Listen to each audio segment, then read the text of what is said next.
E aí pessoal, tudo bem? Professor Paulo Vitor aqui com vocês novamente. Então, hoje é sexta-feira, né? Ontem, teoricamente, nós não tivemos aula porque foi feriado. Mas como eu não tinha postado o vídeo na quarta-feira, então eu acabei postando ontem, né? O vídeo de quarta-feira foi postado ontem, certo? Então, é só para deixar mais claro para vocês, na quarta-feira aconteceu duas reuniões bem demoradas e eu acabei não tendo tempo de postar esse vídeo na quarta-feira. Então eu tive reunião de manhã que se estendeu até mais ou menos depois do almoço e tive outra reunião à tarde que se estendeu até a noite. Então por isso que eu não parei para preparar a aula e gravar o vídeo, certo? Então peço já desculpa desde já para vocês. Então hoje eu trouxe aqui um problema bem simples mesmo, só para que vocês entendam melhor uma das equações no qual nós estudamos a parte de elasticidade dos corpos, certo? Foi essa segunda parte do conteúdo do capítulo 12 do livro, certo?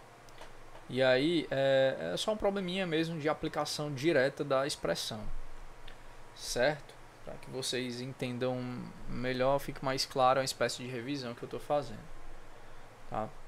Então vamos lá, né?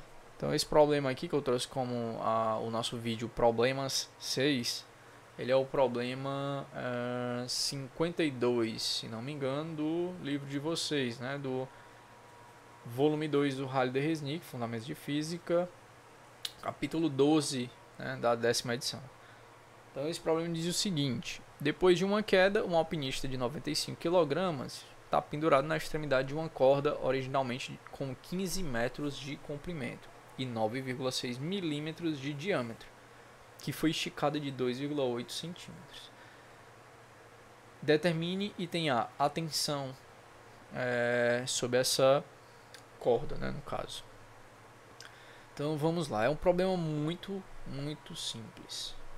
Então, vocês lembrarem, né, nós trabalhamos com três equações que estavam ligadas com três tipos de tensões. A primeira tensão, a tensão a gente chamou de tração, não é isso? A segunda tensão a gente chamou de tensão de cisalhamento e a outra a gente chamou de tensão hidrostática ou pressão, né, como queira. Então todas essas são tipos de tensões diferentes, certo? Todas elas são definidas como força sobre área, atuação de uma força sobre uma área, ok?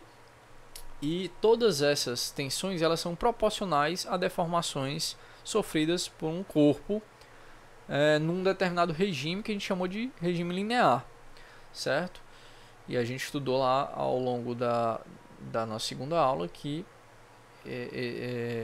no regime não linear, no caso, essa equação aqui não funciona, certo?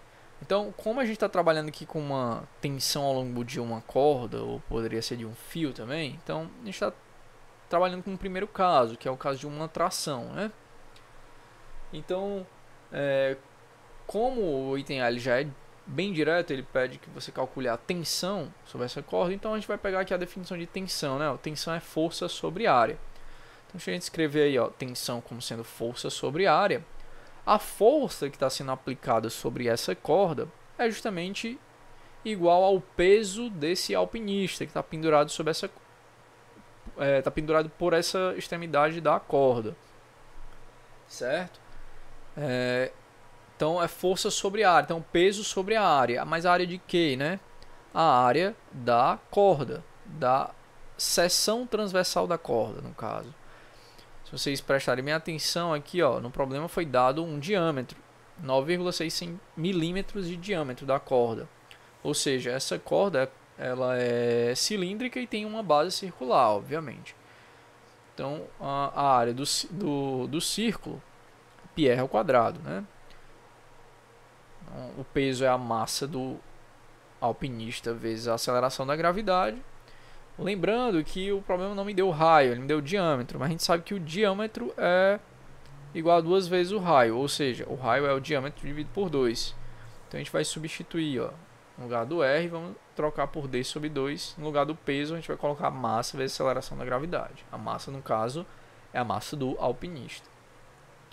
Então, substituindo aí os valores, a massa do alpinista 95 kg, a aceleração da gravidade 9,8 metros por segundo ao quadrado, π, né, que é aproximadamente 3,14, e o diâmetro, que é 0,0096 metros, né? Tá em milímetros, ali a gente precisa transformar para metro.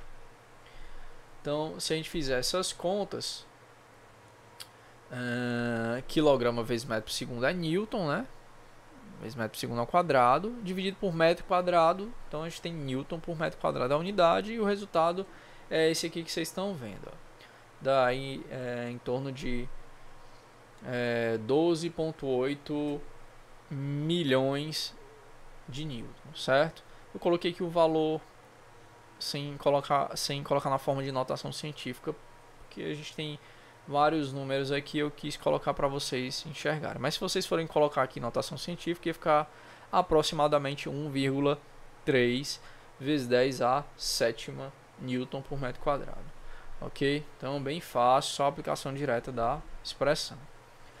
O item B, ele pede a deformação, né? E a deformação, eu tinha falado para vocês durante a aula, a deformação ela é definida como, nesse caso, né, para o caso de uma tração, é ΔL por L. O ΔL é o que? É o alongamento sofrido por essa corda, né, o fio. E o L é o comprimento original, certo? Então, o ΔL foi dado, é 2,8 centímetros, ou seja, 0,028 metros, né? E o L é 15 metros. Se vocês substituírem isso aqui, então, ΔL por L, é só calcular, a deformação é 0,0019. Aí você vai perguntar, vixe, professor, você esqueceu a unidade, né? Fazer essa observação, ou pensar, né? Na verdade, se vocês analisarem bem, é metro por metro, né? Então cancela o metro por metro. Então, o parâmetro deformação, ele é adimensional, ok?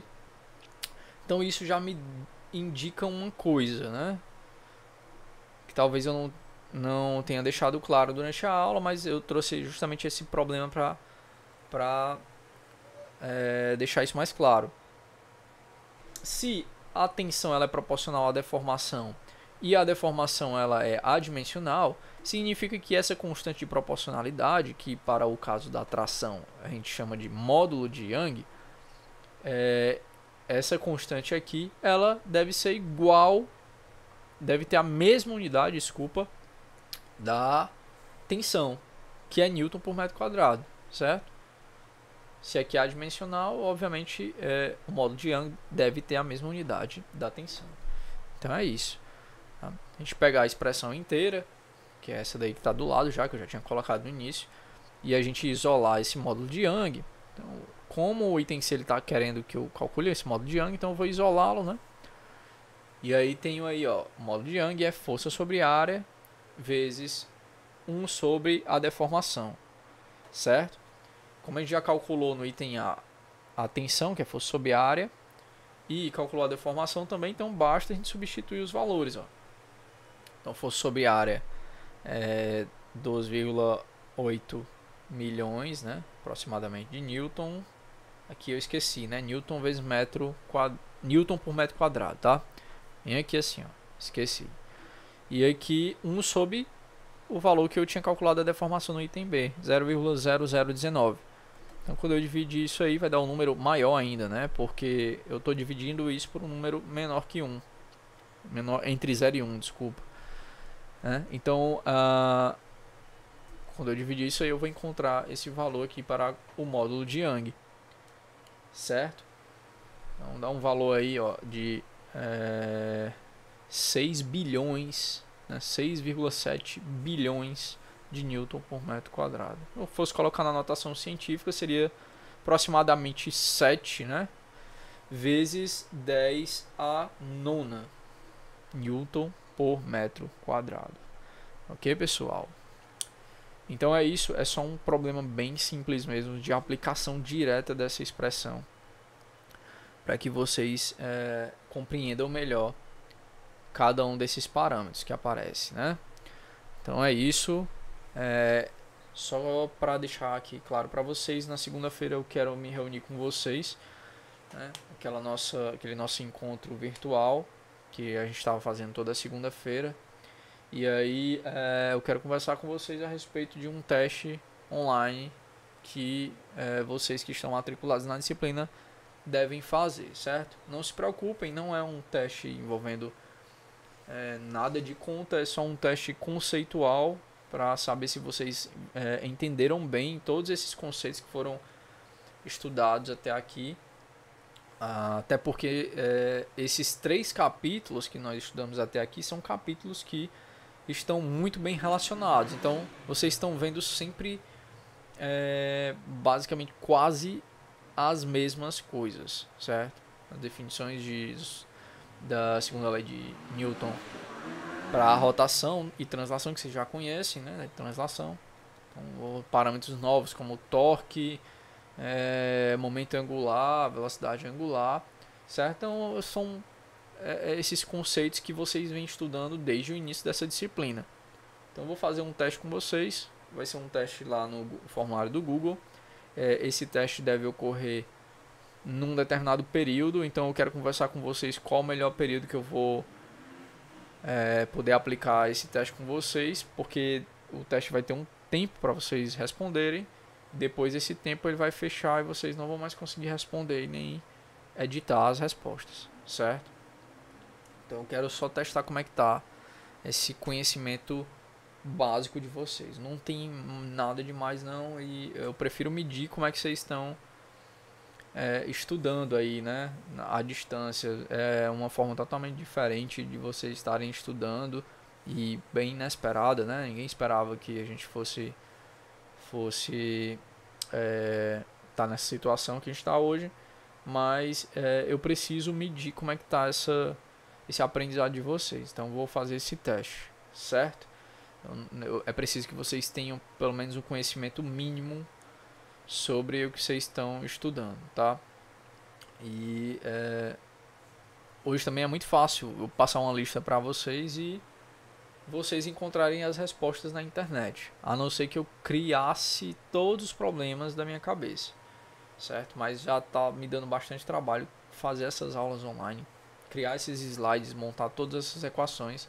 Então e eu também não acho justo estar cobrando muito de vocês, porque é uma aula que vocês estão começando a se adaptar agora, mas eu também preciso que vocês compreendam o mínimo possível de algumas coisas que a gente já vem estudando e eu já venho falando sobre isso faz tempo, certo?